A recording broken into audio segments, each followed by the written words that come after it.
नमस्कार, आप देख रहे हैं प्रसारण न्यूज नेटवर्क और मैं हूं आपके साथ रवीक्षा शर्मा। चलिए रुक करेंगे दाहोद जिले की बड़ी खबरों की ओर। अब समाचार विस्तार से। पहली खबर, हाईवे दुर्घटना में 7 दिनों तक 1.5 लाख रुपए का खर्च सरकार उठाएगी। दुर्घटना से 7 दिनों के भीतर 1.5 लाख रुपए का खर्च उठाने के संबंध में केंद्र सरकार ने अधिसूचना जारी की है। यह अधिसूचना मई 2025 से लागू हो गई। देश में दुर्घटना होने पर घायल व्यक्तियों को शीघ्र और अच्छी चिकित्सा व्यवस्था मिले ताकि उनकी जान बचाई जा सके। इसके लिए भारत सरकार के ministry of road transport and highway विभाग ने अधिसूचना जारी की है। इस अधिसूचना में कहा गया कि घायल व्यक्ति को दुर्घटना की तारीख से 7 दिनों के भीतर अधिकृत अस्पतालों में 7 दिनों तक 1.5 लाख रुपए तक का चिकित्सा उपचार सरकार द्वारा दिया जाएगा। इसमें स्वास्थ्य विभाग और अस्पतालों की भूमिका भी रहेगी।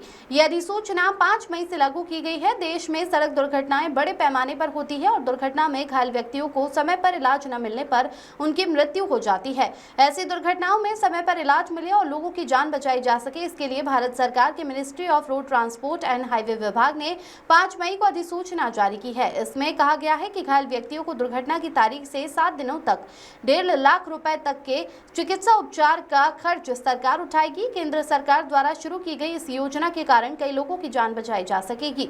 अधिसूचना में दुर्घटना पीड़ितों के उपचार से संबंधित अस्पताल की भूमिका और जिम्मेदारियों का उल्लेख है। अस्पताल में सड़क दुर्घटना पीड़ित के पहुंचते ही पीड़ित को तत्काल स्थिर करना होगा। TMS ट्रीटमेंट ID जनरेट करनी होगी। अगर पुलिस सड़क दुर्घटना पीड़ित को लेकर आई है तो ID को इडार विक्टिम ID से टैग करना होगा और जो पीड़ित पुलिस की मदद के बिना अस्पताल में भर्ती हुआ है उस मामले में अस्पताल TMS ट्रीटमेंट ID जनरेट करेगा और जिला पुलिस को इडार इंटरफेस के माध्यम से रिक्वेस्ट भेजेगा। यदि अस्पताल के व्यवस्थापक को लगता है कि पीड़ित की चोट जानलेवा है और पुलिस से रिक्वेस्ट का जवाब मिलने का इंतजार करने पर पीड़ित की मृत्यु हो सकती है तो ऐसे केस को TMS पर लाइफ थ्रेटनिंग के रूप में अंकित किया जाना चाहिए।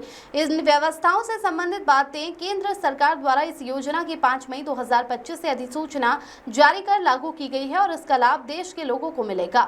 नीलम सेठ की रिपोर्ट। अगली खबर, दाहोद आदिवासी बाहुल्य जिले में रोजगार एक मुख्य प्रश्न कहा जा सकता है। दाहोद के ITI में बड़ी संख्या में विद्यार्थियों की भीड़ देखी गई। सुबह से ही विद्यार्थी यहां पहुंचे। दाहोद जिले सहित आसपास के राज्यों से भी विद्यार्थी यहां पहुंचे। Vision India service private limited नामक निजी कंपनी द्वारा रेलवे में विभिन्न पदों के लिए नौकरी पाने के लिए रजिस्ट्रेशन कराने के मैसेज किए गए थे।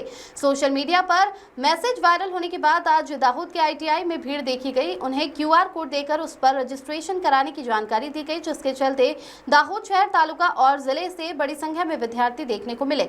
वहीं दूसरी ओर कुछ लोग फर्जी मैसेज के कारण भी यहाँ पहुंचे, जिसमें उल्लेख किया गया था कि हमारे दाहोद में रेलवे के कारखाने परेल में सीमेंस कंपनी का ओपन इंटरव्यू रखा गया है, इसलिए 9 बजे ITI में उपस्थित रहना है। ऐसे फर्जी मैसेज भी सोशल मीडिया पर वायरल होने पर दाहोद सहित राजस्थान और जिले भर से विद्यार्थी यहां पहुंचे और इन्हें धक्का खाना पड़ा। फर्जी मैसेज के कारण भी ITI में बड़ी संख्या में विद्यार्थी की भीड़ देखी गई।